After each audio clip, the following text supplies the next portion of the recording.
ত্রয়োদশ জাতীয় সংসদ নির্বাচন উপলক্ষে দলীয় প্রধানদের জাতির উদ্দেশ্যে বক্তব্য শুরু হলো আজ থেকে। এই মুহূর্তে বক্তব্য রাখছেন ইসলামী আন্দোলন বাংলাদেশের আমির সৈয়দ মোহাম্মদ রেজাউল করিম। বাংলাদেশ টেলিভিশনের মাধ্যমে আমরা সরাসরি সম্প্রচার করছি সেই বক্তব্যের কিছু অংশ।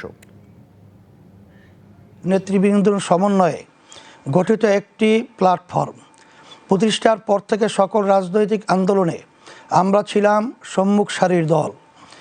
দেশ, জাতি ও মানবতার স্বার্থে আমাদের সরব পথচারণায় মুখর ছিল রাজপথ। সর্বশেষ জুলাই গণ অভ্যুত্থানে একমাত্র রাজনৈতিক দল হিসাবে ইসলামী আন্দোলন বাংলাদেশ স্বনামে প্রকাশ্যে রাজপথে লড়াই করেছে। প্রতিষ্ঠাকালে আমাদের দলের নাম ছিল ইসলামী শাসনতন্ত্র আন্দোলন, কারণ সেই 1987 সালেই আমাদের অনুধাবনে এটা ছিল যে সংবিধানে দেশ চলছে তা এই দেশের ইতিহাস, ঐতিহ্য ও বোধবিশ্বাসের সাথে সামঞ্জস্যপূর্ণ না। আজকের বাংলাদেশে সবাই একমত যে সংবিধানই প্রধানতম সমস্যা।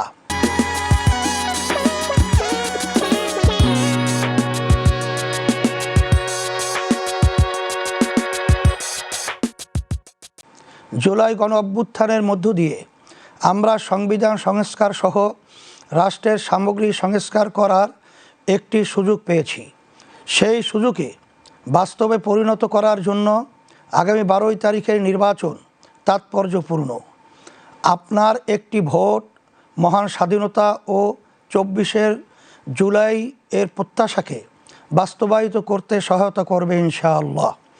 প্রিয় দেশবাসী, স্বাধীনতার পরে 54টি বছর অতিক্রান্ত হয়েছে।